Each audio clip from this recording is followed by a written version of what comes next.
Les amis, l'heure est grave. Petite musique émotionnelle, noir et blanc. Il s'est passé quelque chose de grave. Je ne sais pas trop comment vous l'annoncer, mais je suis parti à Paris pendant 3 jours et j'avais légué la responsabilité des semis à Inès, ici présente. Vous le voyez venir à mon retour hier soir. J'ai avec beaucoup de tristesse constaté que Inès n'avait pas bien arrosé les semis. Non, c'est pas ça qui s'est passé. Et je finis mon hommage. Je finis mon discours.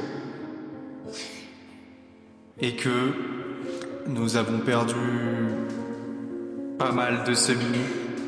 Attention, les images qui vont suivre peuvent être choquantes pour les plus jeunes d'entre nous. Mais je pense que dans un souci de pédagogie et d'apprentissage, j'ai besoin que vous voyez et de deuil. Nous allons vous montrer ces images. Éloignez les plus jeunes des écrans. Voilà l'hécatombe. Donc déjà, on a perdu tous les semis de courgettes. Voilà, j'ai retrouvé enfin ce que c'était d'ailleurs. Ce qu'on a planté l'autre jour, c'était les concombres. Et là, c'est tous les semis de courgettes sont morts. Donc pratiquement tous les semis de thym sont morts aussi. Il y a quelques semis là qui continuent de pousser. On a perdu 70% des tomates aussi. Même s'il y a certains courageux qui s'en sont remis. Hier quand je suis arrivé, tout était mort. Tout était par terre, comme ça là. Ouais, quoique ça se relève. Non, c'est du fake. Et voilà. Donc ce qui se passe quand vous laissez la responsabilité à quelqu'un d'autre de vos plantes. Je propose qu'on fasse une petite minute de silence pour ces petits plans partis trop vite.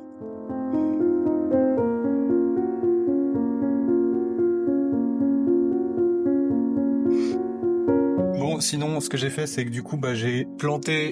Bon, ça, c'est les tomates de la dernière fois. Là, il y a des piments. Là, j'ai replanté des concombres. Non, des courgettes. J'ai replanté du thym et du basilic. Il n'y a plus qu'à attendre que ça reparte que ça repousse, quoi. On se retrouve très bientôt pour la suite. Vous, ça sera tout de suite dans la vidéo. Moi, ça sera peut-être dans 2 semaines, peut-être dans 3 semaines, peut-être dans 1 mois, peut-être jamais, ça se trouve. Je vais repartir à Paris dans 3 semaines. Ça se trouve, ce sera pareil. Voilà.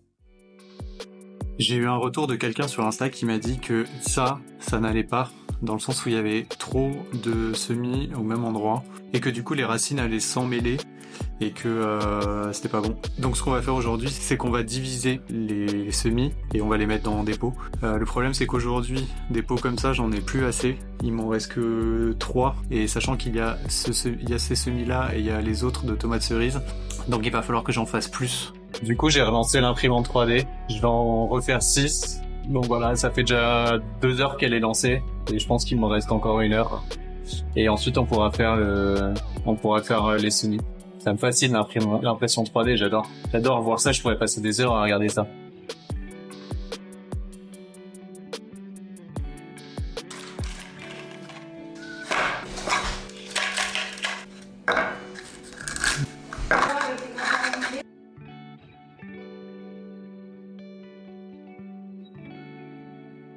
On va pouvoir commencer à séparer les semis, à les rempoter là-dedans. Donc ce que je vais faire déjà, c'est que je vais aller chercher du terreau et je vais remplir un maximum de boîtes de terreau. Maintenant, j'ai mis du terreau dans tout. Merde, je suis vraiment une merde. Bon, j'ai mis du terreau dans tous les trucs comme ça. Pris les tomates cerises, les tomates. Et maintenant, on va faire des petits trous comme ça, avec un crayon à papier. Et je vais aller... Putain, c'est plein d'eau en fait. Comment je fais? Je peux envie de tirer dessus. Ah, voilà. Une bonne motte de terre. Donc là, on va essayer de les séparer doucement.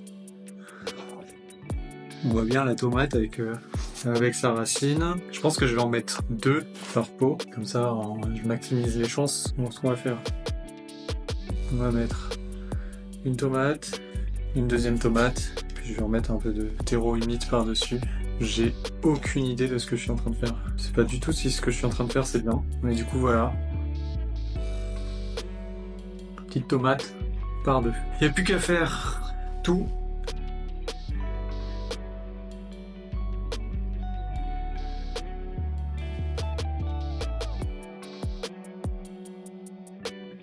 Les grosses tomates c'est fait. Maintenant on va faire les tomates cerises. Tout petit ça. Les racines sont vraiment minuscules, je sais pas si c'est normal.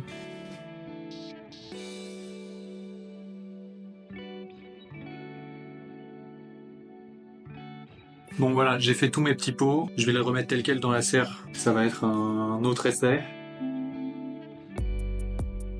Et les petits pots, je vais les mettre dans le plateau que j'ai enfin imprimé. Ça récupère l'eau. D'ailleurs, si ça vous intéresse, vous avez une imprimante 3D, je vais vous mettre le fichier pour pouvoir l'imprimer chez vous si vous voulez. Je vais vous le mettre en description. Bon, il y a quelques petits ajustements à faire dessus, je pense. C'est tout simple. Il y a juste à ajouter les cubes. Hop, tac. Trop bien. Et voilà, j'ai tous mes petits cubes. J'espère que ça va marcher comme ça, qu'ils vont avoir un petit peu plus de place. On va pouvoir remettre ça dans la serre et puis j'espère que ça va vite reprendre. Par contre, j'ai aucune idée d'à partir de quelle hauteur on peut les replanter. Je pense qu'une fois qu'on aura encore 2 autres feuilles, je le ferai par plan. Donc là, on voit, il y a des toutes petites feuilles qui commencent à pousser. Enfin bref, on remet ça à la serre et puis on verra la prochaine étape. Nouveau jour, nouvelle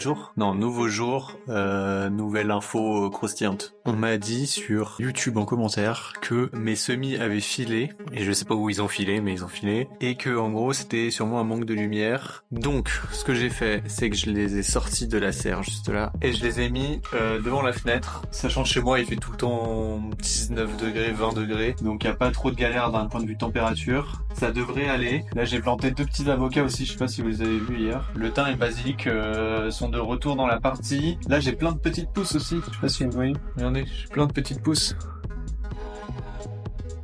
Donc vraiment pratique ce petit rack là. N'hésitez pas à me dire en commentaire si je fais des erreurs, s'il y a des trucs qui vont pas. Voilà, ça me permet de rattraper un peu les tomates. Puis comme ça on pourra avoir des beaux plans très bientôt. Et puis ça va être pas mal. Hein. On est un peu plus tard dans la journée, après avoir fait quelques petites recherches sur internet. J'ai décidé de mettre les semis dans une boîte à la mi-ombre. Comme ça, la boîte, elle garde l'humidité. Je les habitue direct au soleil. Et en fait, je peux voir que ça a eu un impact positif sur les semis. Ils ont pris en peps. Et j'ai l'impression que ça leur a fait vachement de bien. Déjà, ce que j'ai fait hier, plus de les avoir mis là comme ça, je pense que c'est vraiment pas mal. J'ai aussi acheté un vrai arrosoir parce qu'on s'est foutu de ma gueule dans la dernière vidéo avec mon petit arrosoir. Parce que vous, ce que vous voyez pas dans les vidéos, c'est que moi je fais 10 allers-retours avec le petit arrosoir pour alimenter ça. Avec ça, au moins, un seul aller-retour. Allô. L'avocat aussi, je le mets dehors quand il y a du soleil comme ça. Il kiffe toute sa vie. Je vais vous montrer aussi comment les semis ont évolué. Comme vous pouvez le voir, les semis de concombre courgettes vont plutôt bien pousser. Celui-là aussi, là il me fait des nouvelles feuilles de nouveau. Celui qui a le mieux poussé, c'est celui-là au final. Celui-là il est en pleine forme. Même lui il fait des super belles feuilles. Sinon ce que j'ai fait, c'est que j'ai mis des graines directes de courgettes et de concombres dans les bacs. Comme il fait assez doux dans le sud, que ça descend jamais en dessous de 5 degrés la nuit. J'ai testé, on verra. De toute façon on est dans l'expérimentation ici. On est dans le test.